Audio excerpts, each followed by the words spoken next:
Pengenalan isu dan justifikasi. Air merupakan satu khazanah alam yang amat penting bagi semua hidupan di bumi. Hal ini demikian kerana air adalah elemen penting untuk mengimbangi ekosistem bumi dengan menyokong kelangsungan sistem hayat manusia dan sistem biosfera. Selain untuk kegunaan domestik, malah ia sumber penting dalam menjana pelbagai aktiviti ekonomi seperti pertanian, pembinaan, perindustrian, perikanan, penjanaan tenaga elektrik dan sebagainya. Kini, negara kita menghadapi masalah pencemaran alam sekitar yang semakin serius, terutamanya isu pencemaran sungai. Pencemaran air sungai dapat dikenal pasti apabila berlaku perubahan terhadap air dari segi kualiti, warna, bau, rasa dan sebagainya yang mengakibatkan fungsi air sebagai sumber utama kehidupan seperti minuman terjejas kerana akan memudaratkan kesihatan manusia. Hal ini mendatangkan kebimbangan dalam kalangan masyarakat tentang kesan-kesan masalah pencemaran air sekitar tersebut terhadap mereka dan generasi yang akan datang. Antara punca pencemaran sungai yang sering berlaku adalah disebabkan pembuangan sampah sarap ke dalam sungai, aktiviti perindustrian, aktiviti pertanian, aktiviti pembalakan dan sebagainya. Sebagai contoh, isu pencemaran sungai Kim Kim di Pasir Gudang Johor yang telah menggemparkan negara disebabkan oleh pembuangan sisa toksik daripada aktiviti perindustrian.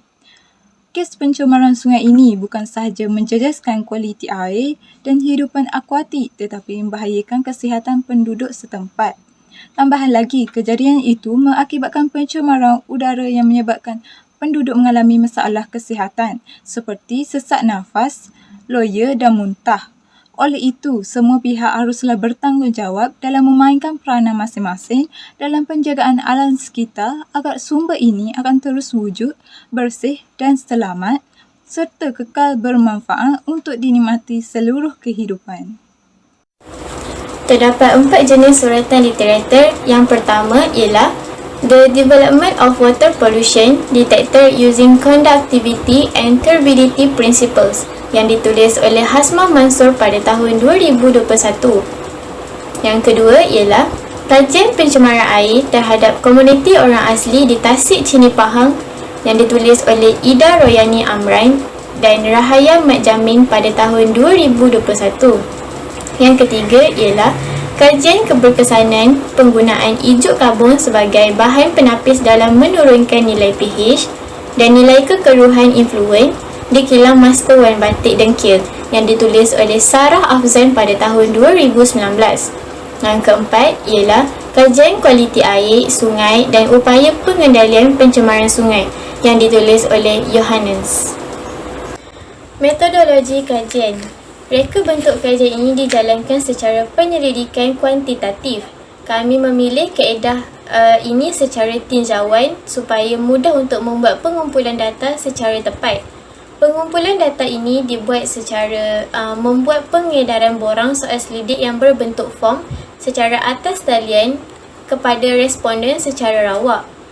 Teknik ini digunakan kerana dapat mengumpul serta menganalisis data supaya pengkaji dapat menghasilkan bukti untuk menyokong kajian berkaitan isu pencemaran air di Malaysia.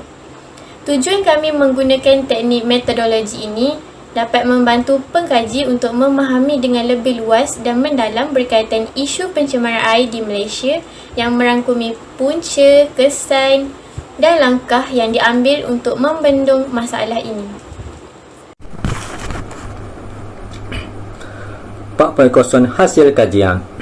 Dalam hasil kajian ini, kami telah membuat satu soal selidik berkaitan dengan isu bencana alam iaitu pencemaran air. Dalam soal selidik ini, kami telah memperolehi maklumat dari responden yang terdiri dari jantina lelaki dan perempuan sekitar umur 16 hingga 27 tahun dan ke atas. Dalam borang soal selidik ini, kami telah membuat soalan berkaitan isu pencemaran air. Kami telah mengemukakan punca, kesan dan langkah mengenai isu bencana alam berkaitan pencemaran air ini. Terdapat beberapa punca berlakunya pencemaran air, antaranya ialah pembuangan sampah sarap ke dalam sungai, pembalakan dan aktiviti pembinaan. Hasil dalam kajian ini, kami mendapati responden yang bertindak balas sangat setuju paling tinggi, iaitu sebanyak 30 orang yang menyatakan puncanya dari pembuangan sampah sarap ke dalam sungai. Diikuti dengan pembalakan, iaitu sebanyak 29 orang responden. Selain itu, hasil kajian ini juga mendapati bahawa bilangan responden setuju paling banyak, iaitu sebanyak 27 orang yang menyatakan puncanya dari aktiviti pembalakan. Dalam pada itu, terdapat juga responden yang tidak bersetuju dengan dengan punca yang telah kami nyatakan, iaitu pembuangan sampah sarap, pembalakan dan aktiviti pembinaan. Seramai 10 orang responden menyatakan tidak setuju untuk pembuangan sampah sarap dan pembalakan, manakala aktiviti pembinaan pula sebanyak 3 orang. Selain itu, bagi kesan pula terdapat beberapa juga, iaitu menjejaskan kesihatan manusia, menjejaskan kehidupan akuatik dan banjir kilap. Dalam soal CD ini, kami telah memperoleh data dan maklumat dari pihak responden telah mengisi dan sudi meluang masanya untuk menjawab soalan yang telah kami berikan.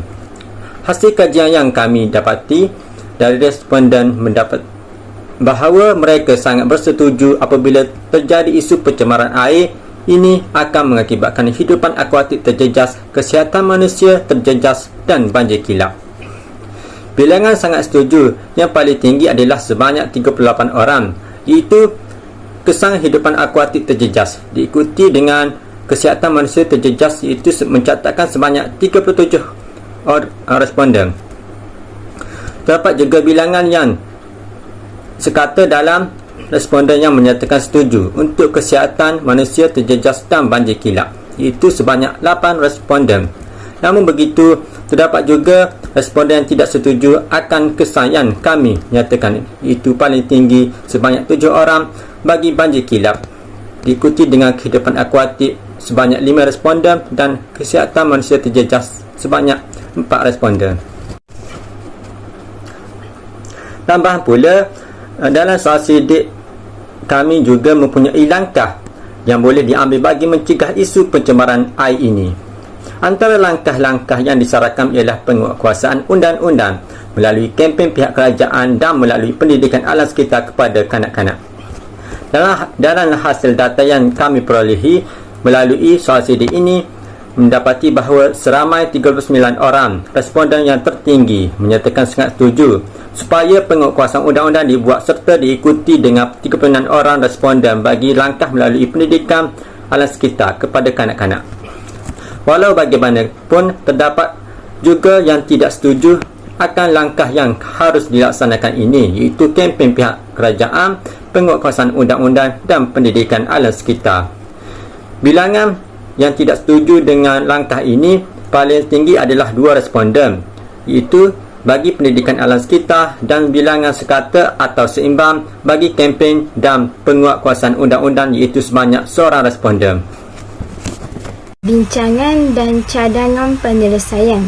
Masalah utama yang kerap berlaku terhadap alam sekitar yang sering kita hadapi ialah masalah air. Prihatin terhadap alam sekitar, terutamanya air, menyebabkan berlakunya perubahan terhadap warna air. Air sangat penting kepada kehidupan manusia kerana ia membekalkan sumber air yang bersih dan memberikan banyak manfaat kepada manusia. Berbagai langkah perlu diambil bagi mengatasi masalah pencemaran air. Antaranya ialah memelihara semula sungai yang telah tercemar dan menanam pokok di kawasan berhampiran sungai. Cadangan pengkaji dalam menangani isu pencemaran air ialah dengan memelihara semula sungai yang telah tercemar.